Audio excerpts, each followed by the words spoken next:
Welcome back to Firepower, where legends are tested and myths are destroyed. Every season, hunters head into the woods confident their rifles will make them heroes, but for some, that confidence ends in failure. Not because they missed, but because they trusted the wrong caliber. These are the 7 cartridges that should have died decades ago, weak, outdated, and hated by hunters who know better. If you think you know your gear, think again, because the biggest threat in your next hunt might not be the animal in front of you, but the round in your chamber. Subscribe to Firepower, lock in, and get ready. This is the truth about the calibers that fail when it matters most. Number 7. The .17 HMR. It's fast, light, and fun to shoot.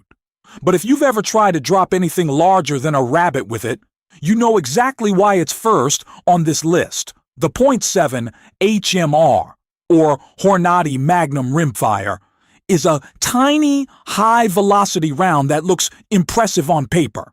It's blazing fast, low recoil, and incredibly accurate at close range, but that's where the illusion ends. Beyond 100 yards, the .17 HMR starts to lose steam fast. It's so light that even a small gust of wind can throw it off target. Hunters who try to stretch it out end up with wounded animals instead of clean kills. And that's not hunting, that's cruelty.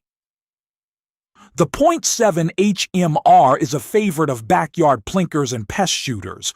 But when someone takes it deer hunting, it becomes a tragedy waiting to happen. You might think speed compensates for power, but it doesn't. In the real world, energy kills, not velocity. The .17 HMR is the perfect caliber for beginners who don't know better, but a terrible choice for anyone serious about hunting. Number 6. The 6mm Remington. Once upon a time, the 6mm Remington looked like the future. It had a cult following, flat shooting, accurate, and ideal for varmints and light deer.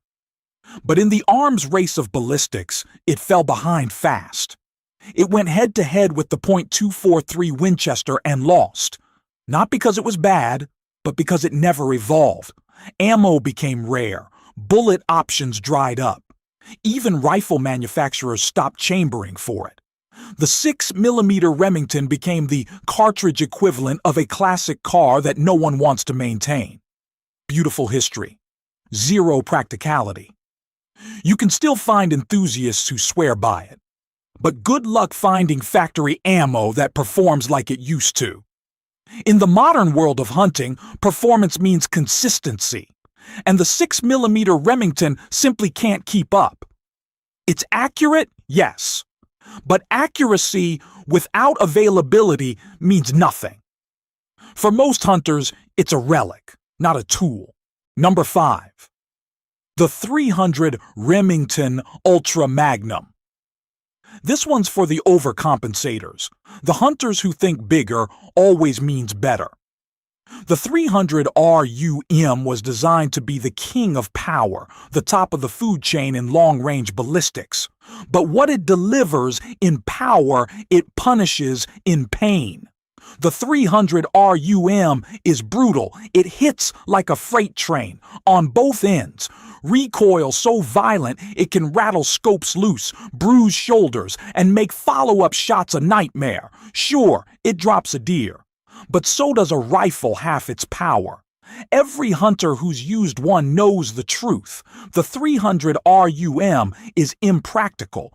It burns barrels fast, costs a fortune per shot, and offers more recoil than any sane person needs. Unless you're hunting elk at 800 yards on open plains, you're just punishing yourself for no reason. It's the caliber equivalent of buying a race car for grocery runs. All noise. No sense. The .300 RUM isn't a tool. It's a mistake people keep making because they confuse power with skill. And that confusion costs accuracy, comfort, and game. Number 4. The .458 Winchester Magnum. If the 300 rum is overkill, the 458 Win Mag is insanity. Born in the 1950s for African safaris, it was built to stop charging elephants and buffalo, not white-tailed deer in Wisconsin. But some hunters can't resist the temptation to say, "I've got a .458. Here's the reality. The .458 Win Mag is pure punishment. Its recoil can destroy your shooting stance, throw off your sight picture, and leave you flinching before every pull of the trigger. It's like firing a small artillery piece from your shoulder. For North American game, it's useless. You don't need that kind of power for deer, elk, or even moose. You need precision. And the .458 gives you the opposite. It's inaccurate, wasteful, and impractical. Hunters who bring it into the woods aren't proving strength, they're proving insecurity. The .458 Win Mag is the loudest way to say, "I don't understand what I'm doing." It's a caliber that's better left to African guides and forgotten history. Number 3. The 444 Marlin. Now we're diving into the world of nostalgia. A place where hunters romanticize lever guns and big, slow bullets. The 444 Marlin was supposed to bring back the glory days of classic brush hunting.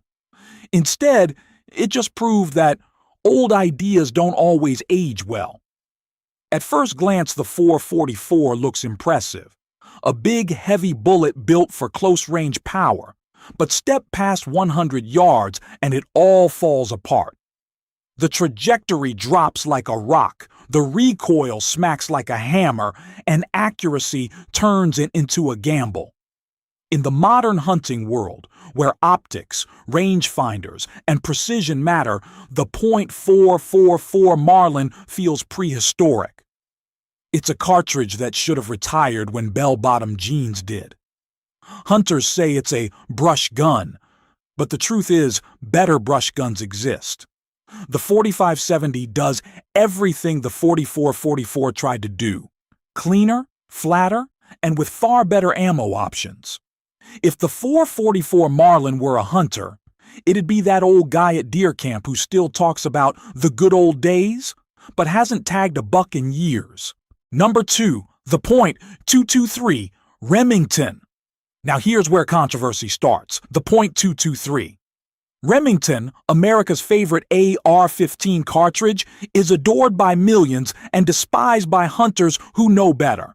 Yes, it's accurate. Yes, it's cheap. Yes, it's light. But here's the problem. It's not a hunting round, not for deer, not for boar, not for anything bigger than a coyote. Sure, people use it, and yes, it can kill, but there's a difference between killing and killing cleanly. The .223's tiny bullet often fails to penetrate deeply enough for a humane drop. And when that happens, you're not hunting anymore. You're wounding. It's legal in some states for deer hunting, but legality doesn't make it ethical. It's the perfect example of how convenience replaces responsibility. Hunters use it because it's everywhere, not because it's right.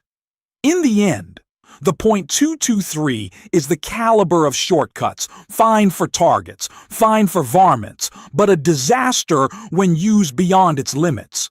The next time someone tells you their .223 can do it all, remember, versatility means nothing if it fails when life's on the line. Number 1. The 45 gap. And now, the crown jewel of bad ideas, the 45 GAP. A round so pointless, it united shooters and hunters in one shared emotion: disappointment. Created in the early 2000s, the .45 GAP was supposed to be a compact version of the legendary .45 ACP. Same stopping power, smaller frame. Sounds great, right? Until reality hit. It offered less power, less velocity, and less availability for more money. It didn't outperform anything, it just confused everyone. Ammo was rare, handguns were limited, and performance lagged behind every comparable cartridge. Glock tried to make it mainstream, even they gave up. Today, The 45 GAP survives only in internet memes and forgotten ammo boxes. No one hunts with it. No one should. And if someone ever tells you they're using it for hunting, you're either being pranked or watching a disaster in progress. The 45 GAP isn't just a bad caliber, it's the definition of failure. So why do these calibers still exist? 3 reasons: nostalgia, ignorance, and bad advice. Hunters cling to old rounds because their grandfathers used them. New shooters fall for marketing hype that promises flat trajectory or maximum knockdown. And then there's the myth that a big boom equals big success.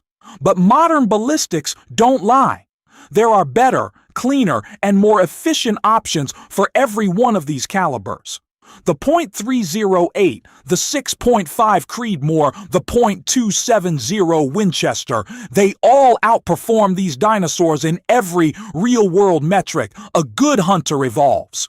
A smart hunter adapts, and a responsible hunter knows that tradition isn't worth wounding an animal over. Every caliber tells a story. But not every story deserves to be retold. So here's the question: which of these calibers have you seen fail in the field? Drop your story in the comments below, because this community is built on experience, not ego. If you value truth over hype, if you want the unfiltered facts behind the firearms, subscribe to Firepower. Because here, we don't sell myths, we destroy them. These 7 calibers aren't just bad, they're warnings. They remind us that power means nothing without precision. That accuracy isn't about noise or recoil, it's about control. Every bad caliber on this list failed for the same reason. It tried to be something it wasn't. The best hunters don't chase trends. They master their tools. This is Firepower, where truth hits harder than recoil. Stay sharp, stay safe, and we'll see you on the next hunt.